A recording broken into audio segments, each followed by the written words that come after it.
Hay un lugar en la tierra donde se impone el majestuoso altiplano de Oruro. Oruro, místico, ceremonial y mágico, que te transporta al más allá y descubres misterios ocultos de antiquísimas culturas que dejaron huellas en estas tierras ancestrales.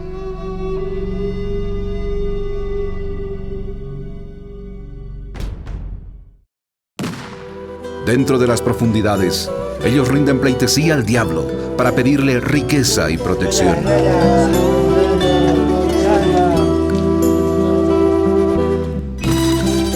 Fuera de las profundidades, ellos rinden pleitesía a la Virgen para pedirle bendiciones y perdón por sus pecados. Ahí están, entre el bien y el mal, entre el cielo y el infierno, buscando encontrar la verdad en un mundo sagrado cubierto en un manto mitológico.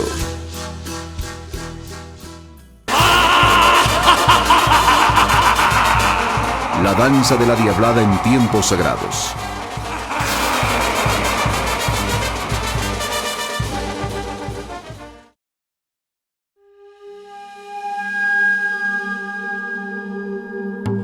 Hace millones de años atrás, la corteza terrestre sufrió cambios y transformaciones geológicas debido a la caída de un gigante planetoide que produjo una terrible conmoción sísmica, poniendo en actividad volcanes, terremotos e inundaciones. Incluso desaparecieron en el agua continentes enteros.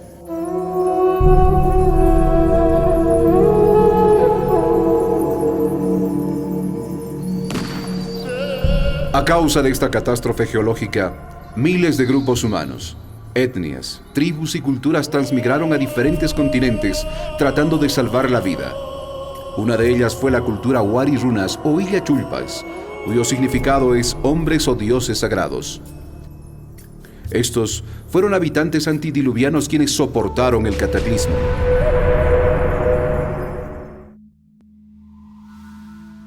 Posteriormente, los Wari Runas o Illachulpas se asentaron en todo el planeta. Al parecer, se cree que habrían habitado en el continente suramericano, en la región de Oruro, Bolivia, en el sector de Chusaqueri.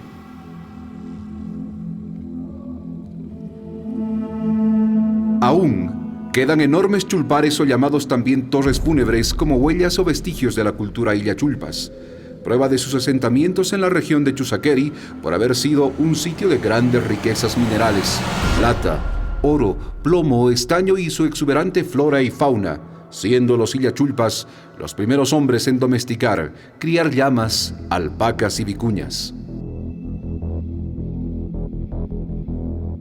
No se tiene certeza cómo desaparecieron de la región los Illachulpas.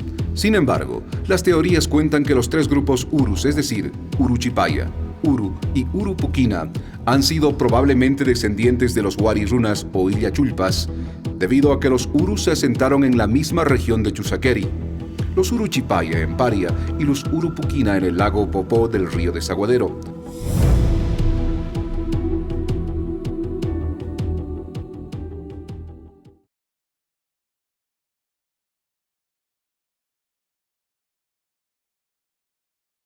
Poco a poco los Urus avanzaron hasta la serranía Pie de Gallo, lo que permitió convertirse en los fundadores de la Villa Real de Juru o Uru en las faldas de Pie de Gallo, hoy conocida como la ciudad de Oruro. Con el tiempo, el lugar se consolidó en su espacio geográfico y político y, sobre todo, en un centro ceremonial sagrado. Como en muchas culturas, aquí en Oruro también se presentó todo un proceso que determinó que la región esta de la serranía nuestra fuese considerada un centro sagrado, ¿no? Un lugar sagrado viene a formarse, a considerarse como tal, si están presentes en él los cuatro elementos principales del universo. Es como si fuese una síntesis del universo, un microcosmos, y acá los tenemos. Tenemos el símbolo del fuego en Wari, del agua en el sapo y la víbora, del fuego solar en el cóndor. Los cuatro elementos están presentes aquí. Eso hizo que se convirtiese en un Sacerlok, un lugar sagrado. Esta condición de Oruro, de nuestra región, de nuestra serranía sagrada, ha determinado que la ciudad de Oruro tenga siempre una especie de aureola de religiosidad. Y esto se nota, ¿no? En las manifestaciones populares, en la presencia constante, ¿no?, de tanto culto que tenemos dentro de nuestro cristianismo aymarizado.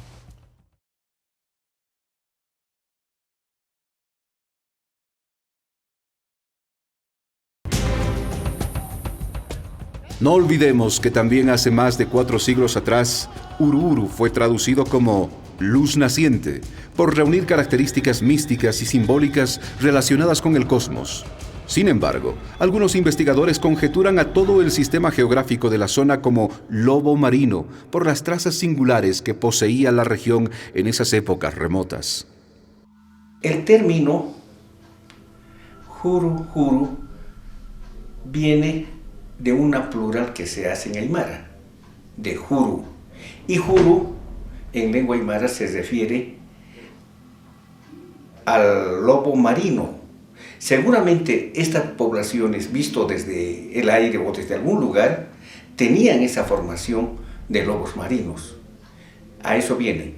Hay otros autores que todavía sostienen que su nombre está relacionado con el planeta Venus, porque al planeta Venus se les dice Ururi, ¿no? Pero el más próximo, según Bertonio, es precisamente lobo marino.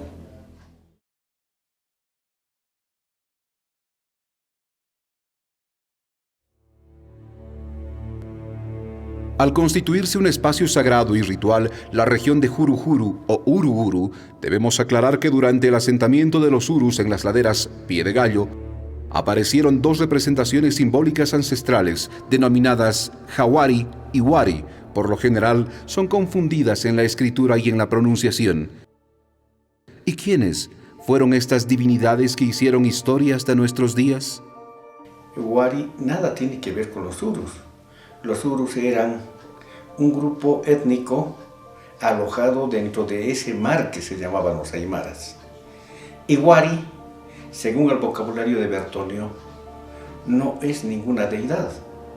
Es el equivalente del fantasma de los que sería la cultura europea. Y además su pronunciación es incorrecta al decir Wari.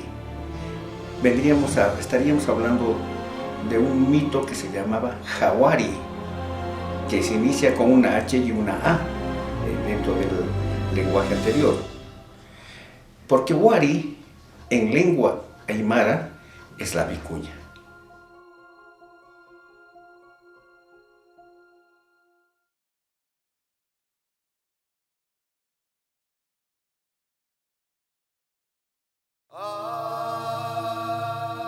Si Wari en lenguaje desconocido comienza con la letra H y se pronuncia Jawari, cuyo significado es fantasma,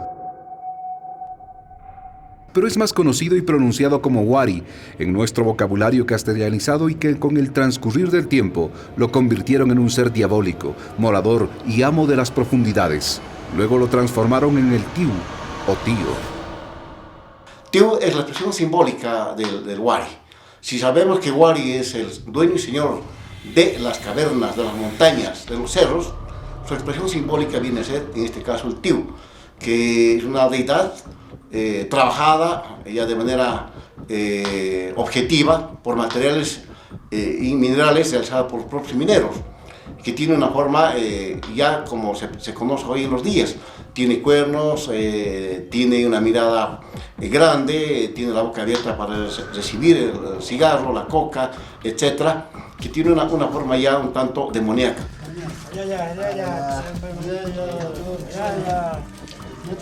Prosperidad para siempre. Pero originalmente el tío de la mina era una deidad que no significaba ni bien ni mal, sino depende del comportamiento de la gente frente al tío. Si cumplía con toda la fe, sus creencias y la devoción que tenían, pues era objeto de protección. Si no cumplía, pues era objeto de castigos.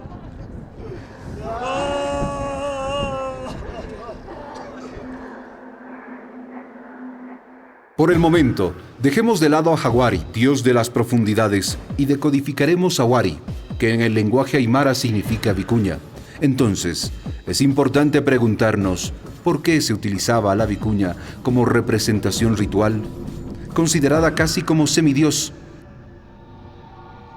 Seguramente porque la vicuña fue un animal sagrado entre los Urus, o porque, según la tradición, la vicuña fue ungida como un animal de infinita bondad, reflejándose así en sus grandes ojos, por su orgullo salvaje y solitario.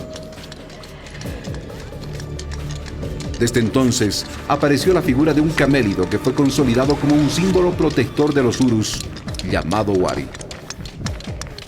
Se ha manifestado que Wari tiene una asociación con un animal que tiene más o menos apariencia de un cameloide, es decir, un animal cuadrúpedo que probablemente ha desaparecido, pero por lo menos los estudiosos vinculan a este animalito de carácter salvaje con la vicuña. De allí surge precisamente que a Wari actualmente se le relaciona precisamente con la vicuña. Pero como tal tendremos que ver que la vicuña esencialmente tiene dentro de su connotación otra simbología mucho más profunda, porque la vicuña como tal resulta siendo uno de los primeros animales que se encuentran en esta parte de América, es decir, la vicuña va adscribiéndose a una significación bastante ritualista para los pueblos primitivos que asocian precisamente a la vicuña con una deidad que merezca cierto tributo o cierta adoración. Y a la postre, la vicuña tiene luego vinculación con la llama, que es otra figura deificada que así utilizan en sus costumbres, en sus usos, en sus tradiciones y hasta en su propia cosmovisión los pueblos antiguos.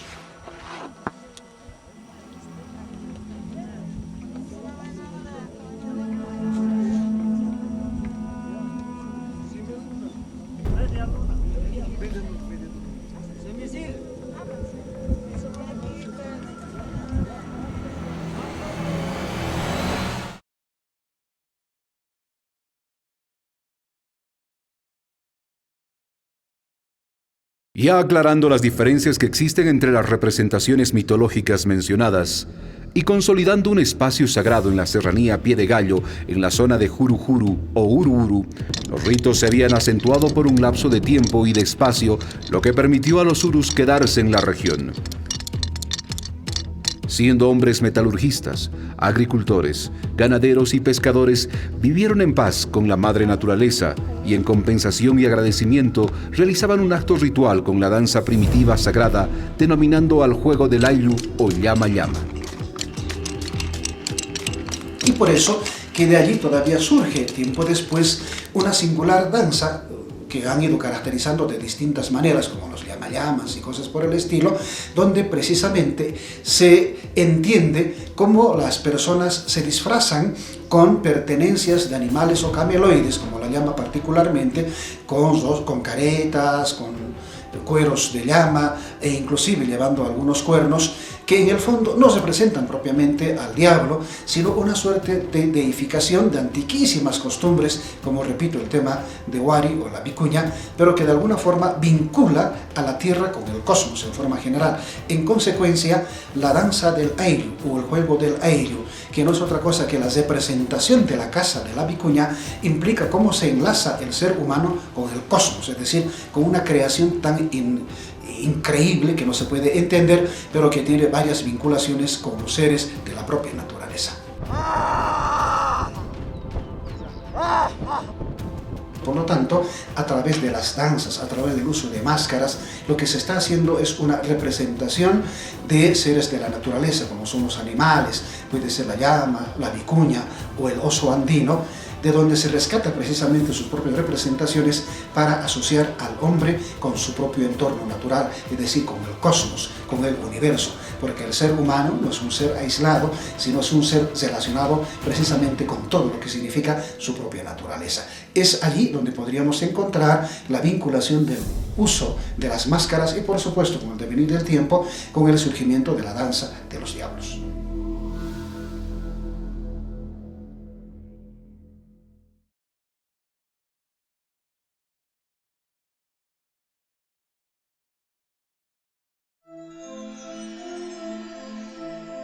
¿Y qué nos dice la psicología acerca de aquel culto a Wari por parte de los urus que generalmente realizaban la danza de llama-llama o juego del ayllu en sus ceremonias rituales? Más aún que esta representación estaba conformada grupalmente por quienes a través de la danza primitiva manifestaban una serie de enigmas ocultos.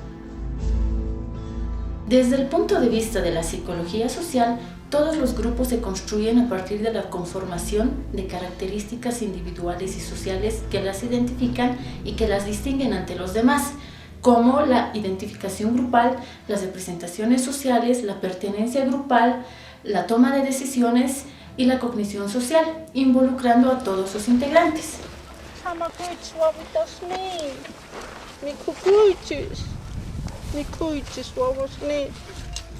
En el caso de los urus se presume que la ritualidad se daba a través de la danza. Esto se convierte en una representación social que incide directamente en la conformación y la organización del grupo.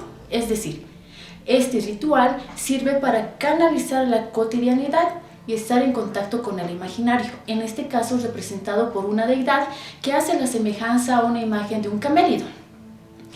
Todas estas representaciones son códigos, ideologías y valores específicos que en muchos casos pueden llegar a atribuir un posicionamiento social, otorgando y brindando la necesidad de aceptación, seguridad y protección.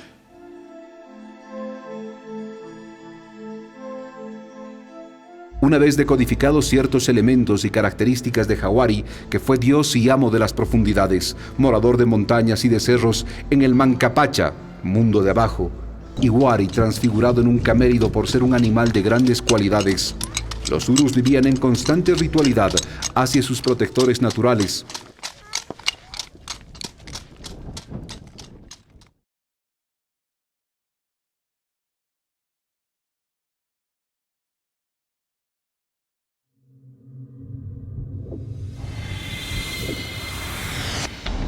Hasta que un día, desafortunadamente, los españoles llegaron a Sudamérica y asistieron a la región de Jurujuru o Uru-Uru, lo que les lleva a descubrir grandes vetas de minerales, oro, plata, y esto permite la creación de un pequeño poblado con el nombre de San Miguel. Y dejando de lado el nombre de Jurujuru o Uru-Uru, a partir de ese momento comienza la explotación de minerales y con ello comienza la esclavitud laboral indígena minera.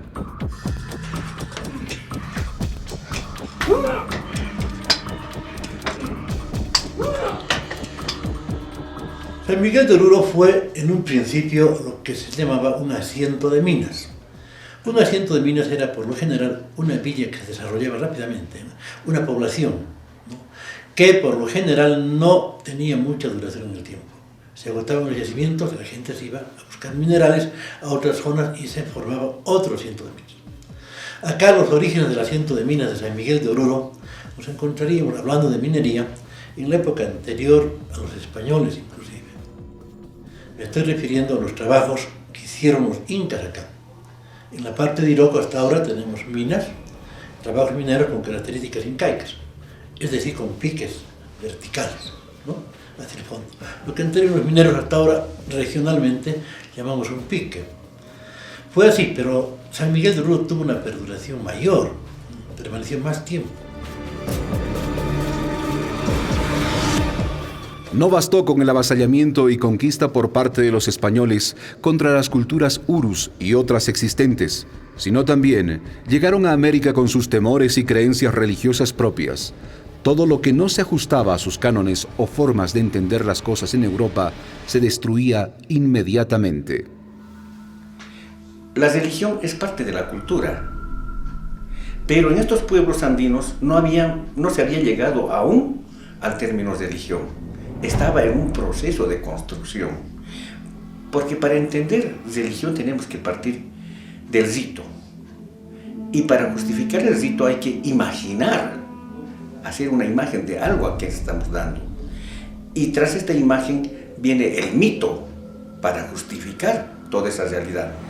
Y cuando esto se vuelve en una verdad intangible, o sea, una verdad que nadie puede negar y que todos creen a pie juntillas, ahí está la religión. Pero no habíamos llegado a ese proceso. Estuvimos en un proceso necrológico de crear los cerros nuestros antepasados. Hasta ahí habíamos llegado y precisamente ha sido cortado por la religión católica que nos impusieron los españoles. A partir de la imposición religiosa y la explotación minera por parte de los españoles hacia los urus, empiezan los cambios religiosos. Los dioses o deidades protectores fueron extirpados, por lo cual los nativos se ven obligados a personificar otra deidad protectora, ubicado en las profundidades, nombrado Tiu o Tío, que no es otra cosa más que la representación del diablo a la que los originarios y mineros le tenían respeto por la riqueza y protección que les brindaba.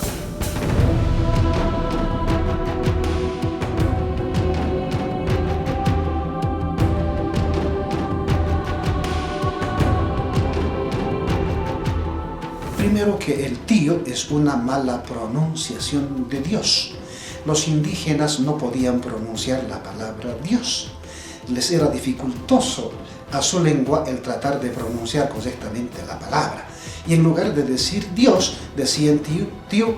Y eso se quedó precisamente como una adscripción a una figura representante del diablo o de una deidad diabólica que mora en las minas.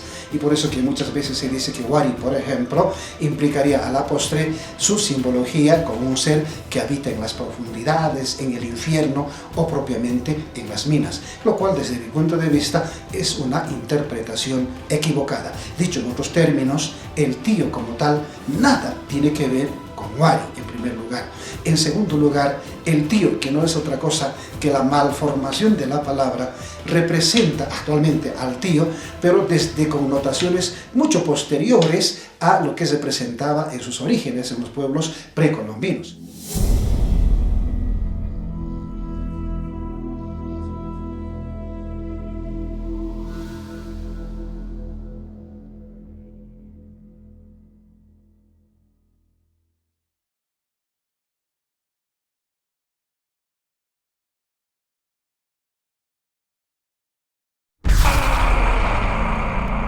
Los dioses Jawari y Supai, venerados y respetados en las entrañas de la tierra del mundo de abajo como protectores de los nativos, se confunden bajo el denominativo del tío de la mina.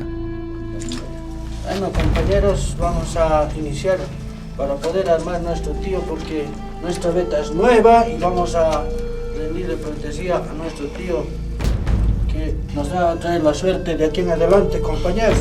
¡Aleluya, aleluya! ¡Aleluya! Rápidamente, el tío de la mina se convirtió en el diablo cristiano. Es así que deciden modelar una estatuilla en forma de diablillo, la que establecen en los parajes de minerales, y desde entonces aparece la figura del Tiu o Tío y se convierte en el amo de los mineros, y dejan de lado a sus semidioses Jawari y Wari. Este asunto es más complejo del que pudiera parecer. Un dios que se va transformando a lo largo del tiempo. Pero aquí hay una verdadera teogénesis. Esto es la creación de una nueva divinidad, que para mí es el tío de la mina, ¿no? El tío de la mina seguramente fue creado en las galerías mineras como un culto subterráneo, un tanto hermético entre los mineros. ¿Y a qué respondió? Respondió al hecho de que la gente mantenía en su imaginario, en su cultura, sus antiguos dioses, ¿no? Entre ellos muy importantes son Wari y Supai. Bueno, pero con la extirpación de idolatrías, todas las religiones andinas fueron perseguidas, todos los cultos andinos fueron perseguidos. Entonces, este culto a los dioses primitivos, antiguos, diremos prehispánicos, se mantenía en las minas. ¿Pero qué dioses? Wari posiblemente y Supai. No Supai, Supai. Porque Supaya tiene una condición muy particular. Es bondadoso y a la vez es malévolo, ¿no? Es dual. De los caracteres que presenta hasta ahora el tío de la mina. Porque el tío no es cualquier tío, no es siempre el tío de la mina. Está asociado con la mina. Es una deidad subterránea. Y ha sido el resultado de estos avatares en un proceso de teogénesis, ¿no? De creación de una nueva divinidad.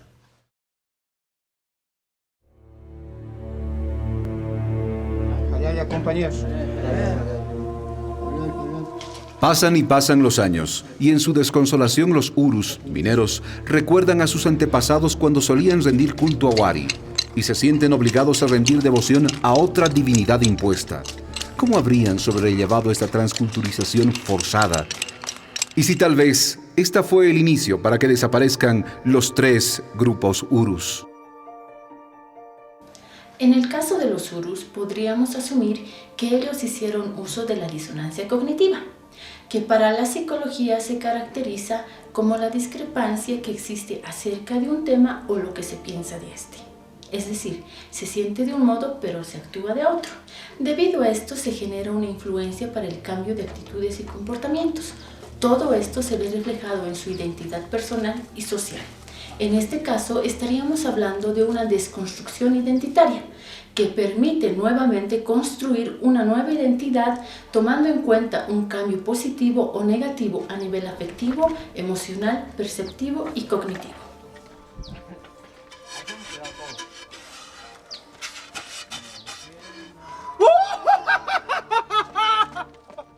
Todos los seres humanos adquirimos características sociales que nos hacen crecer y construir nuestra misma personalidad.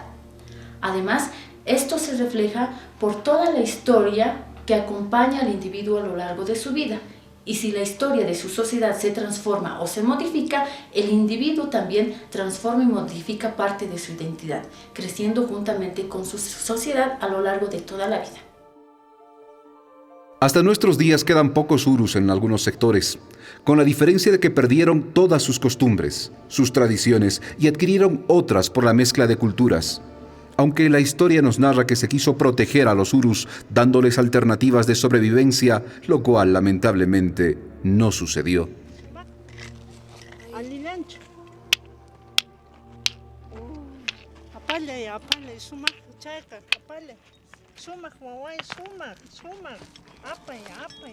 Todos coinciden en realidad de que este fue el hábitat natural de los urus, que han heredado de época mucho más anterior, incluso desde la cultura huancarani.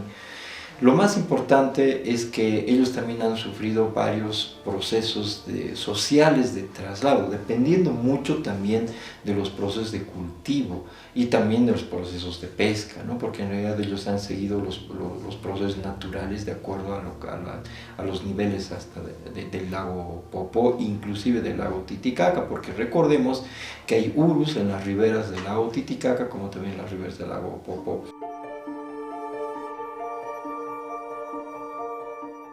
Cuando la obra pía de Lorenzo de Aldaña se establece a partir de San Pedro de Chayacoyo, esta obra pía va a beneficiar exclusivamente a los urus porque se instala un hospital para su beneficio, se instala una hacienda con más de 200 cabezas de ganado, se instala incluso se establece la región de Burguillos para el pastoreo de este ganado, dedicado exclusivamente a los urus.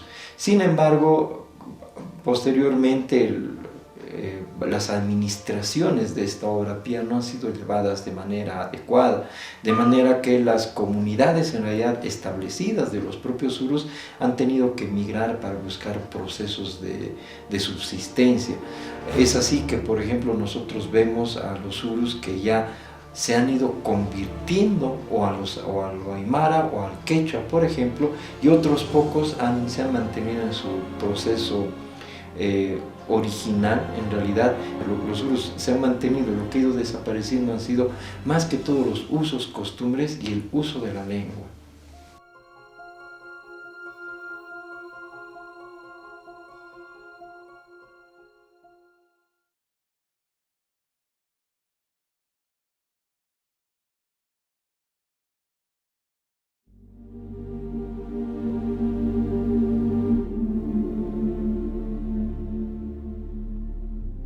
Un proceso cronológico bastante singular, que inmediatamente damos vuelta, aproximadamente hasta la aparición de la Virgen María, en un revoque de uno de los socavones de la serranía Pie de Gallo, que está enlazado con la leyenda del Chiruchiru, causando sorpresa, alegría y salvación para los pobladores nativos mineros de la región de San Miguel.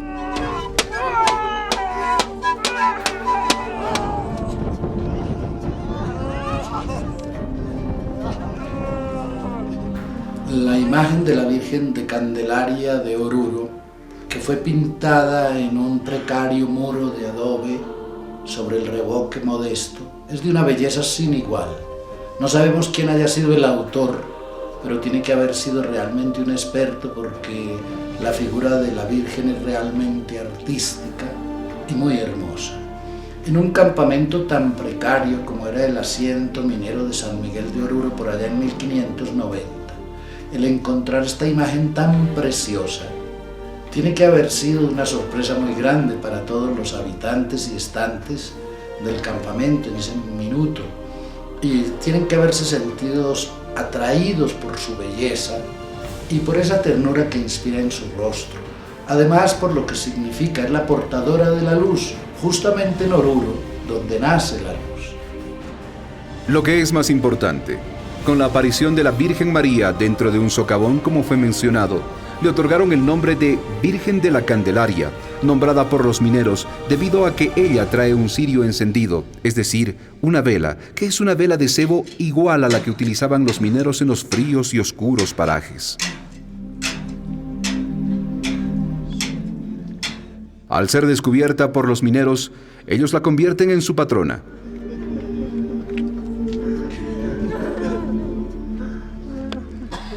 Entonces ya hay un referente para los mineros de esta mujer maravillosa que trae a Dios en sus brazos, pero al mismo tiempo trae una luz que ilumina el camino fatigoso, difícil, sufrido de todos los habitantes de Oruro, pero muy especialmente de los mineros que tenían una vida tan dura en las profundidades de los socavones.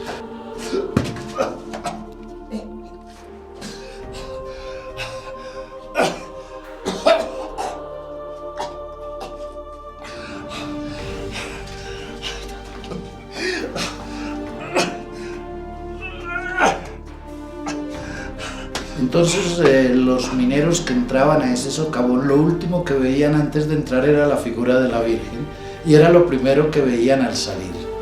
De manera que le cambiaron el nombre, dejaron de decirle la Virgen de la Candelaria para decirle la Virgen del Socavón, porque estaba justamente frente a la entrada del socavón donde ellos pasaban gran parte de su vida tan sufrida y tan dura.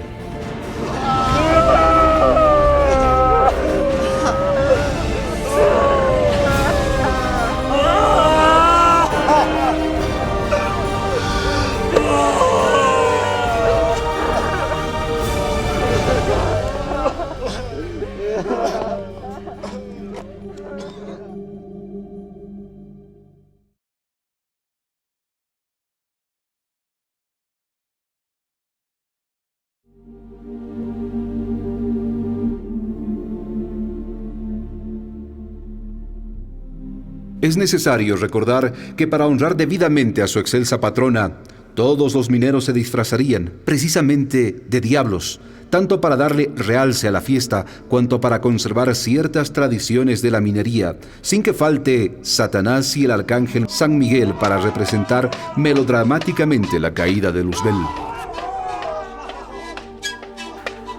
Cuando llegan los españoles a la parte de América, nos traen justamente el elemento emblemático angelical a través de Arcángel San Miguel. Oruro se funda originalmente el 29 de septiembre del año 1559 con el nombre de la Villa de San Miguel de Ururu. Es el primer santo patrono que ha tenido Oruro, ha sido el Arcángel San Miguel. ¿Y qué tiene que ver el Arcángel Miguel o San Miguel? Resulta de que este elemento alado no ha sido originalmente desterrado de las prácticas católicas porque pensaban que era un elemento totalmente pagano.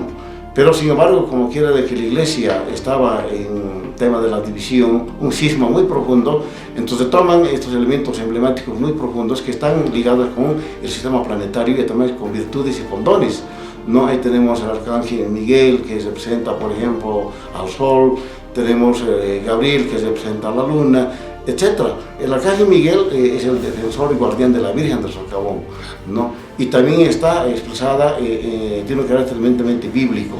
Por tanto, es el que comanda las fuerzas del bien para poder pelear hipotéticamente contra las fuerzas del mal, en este caso la diablada.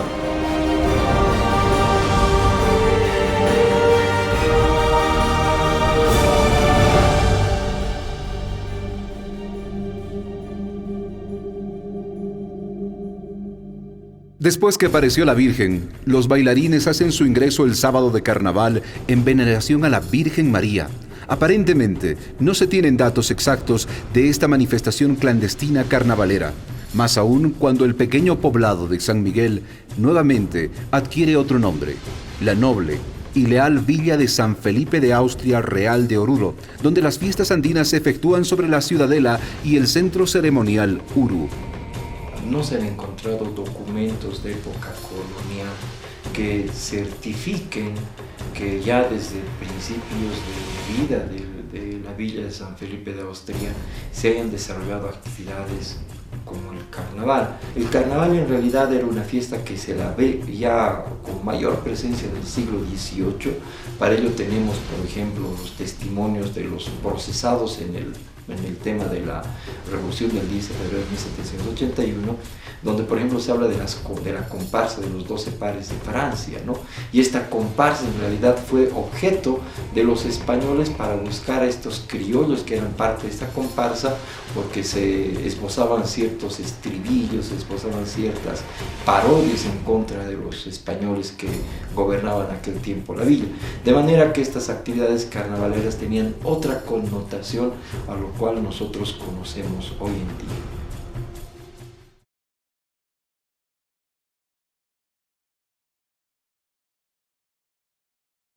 Al paso de los años, la ritualidad continúa durante todo el año en los profundos parajes de minerales donde se encuentra el tío de la mina, rey y señor de la riqueza. El tío es la representación del dios Jawari o Wari como símbolo de las profundidades de la tierra. Otorga dones y ricos filones metalíferos cuando se cumplen con las ofrendas o los banquetes exigidos por él, ya que en muchos casos proviene la prosperidad del creyente y no siempre las desgracias provienen del mal, del Satán o del diablo cristiano. Cada viernes, cada primer viernes, primer martes, chayamos. Entonces, de acuerdo a eso nos dan este beneficio un poquito más, nos ayuda también el tío, ¿no? De esas razones nos chayamos. Sí, nosotros siempre... antes no era el costumbre, no era el tío, siempre no optamos nosotros, siempre se recuenta viernes y martes el chayo del tío. Con el tío, cuando más adoramos, más también nos dan, así depende, que demos más fe, compañero, ¿no ves? Sí, así es, con nuestro tío. Los mineros consideramos protector al tío. Primeramente entramos nosotros, al tío le invitamos, salud, compañero, salud. Así hallamos primeramente al tío. Entonces por esa razón tenemos unas vetitas también. Ahora sí, no hallamos, no ganan tan bien, sino que siempre por eso adoramos al tío en la mina. Y nos consideramos como protector de los trabajadores. La vida de un trabajador es medio peligroso porque hay veces por descuido nosotros mismos, hay veces nos cae el tojo, como se puede ser unos planchones y ahí se aplastan la gente, mueren.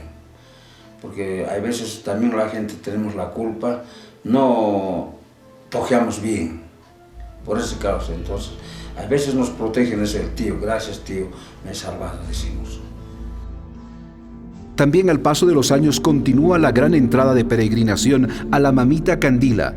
Miles de devotos llegan a los pies de la Santísima Virgen, a través de lágrimas muestran la fe y devoción que por ella viven.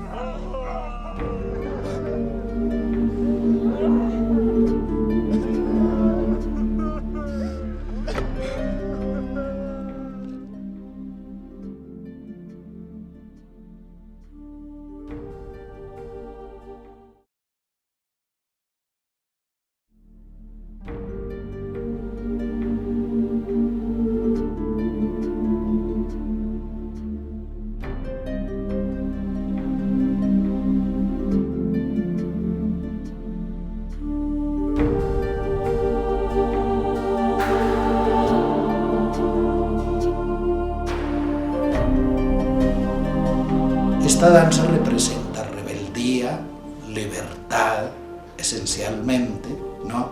Se adueñan de la calle con sus saltos, es brío, es pasión, es vida. Ahí se crea el mito del chiruchiru, ¿no? Ningún mito es gratuito, ningún mito no tiene una motivación fuerte. Los mitos son los más interesantes fenómenos sociales y culturales y simbólicos, por supuesto. Ese mito legitima pues la presencia del tío de la mina en la faz de la tierra. Y ese salto hace que él se transforme en el diablo del carnaval. Precisamente la diablada, su base para danza y para todo, está en el relato. El auto medieval que se exhibía para dar a conocer vida de santos o moralidad, o en el caso nuestro de la diablada es la lucha del bien contra el mal, donde el ángel Miguel derrota a las huestes del infierno y los hace confesar ante la Madre de Dios. Su representación, que no es otra cosa que la máscara de una representación animal o de cameloides, por la característica de unas orejas grandes que tienen cierta asociación con cuernos o cornopentas, lo que implica nada más y nada menos es la deificación de seres naturales que para el ser humano de entonces significa su propio sustento, hasta se deifica, es decir, una entidad que tiene categoría de Dios o semidios que tiene que merecer cierto tributo. Por eso es que es importante entender que esta danza de la diablada no ha cambiado en su esencia desde sus primeros tiempos, sigue siendo ritual y eminentemente es una danza religiosa. El Carnaval de Oruro y su danza de representatividad, la diablada, crea y recrea los sentidos de pertenencia. Todo esto involucra a sus actores directa e indirectamente. Es así que tanto danzarines como no danzarines, orureños, no orureños, bolivianos y no bolivianos, hacen una participación que los llena y los conforta a nivel social, a nivel espiritual y a nivel ideológico. Entonces, obra maestra del patrimonio oral e intangible de la humanidad, porque ya no es un tema simplemente de Oruro, de Bolivia, es del mundo, ha sido declarada justamente por la UNESCO. Por tanto, es un patrimonio que ha tramontado el territorio nacional, ahora tiene una connotación mundial.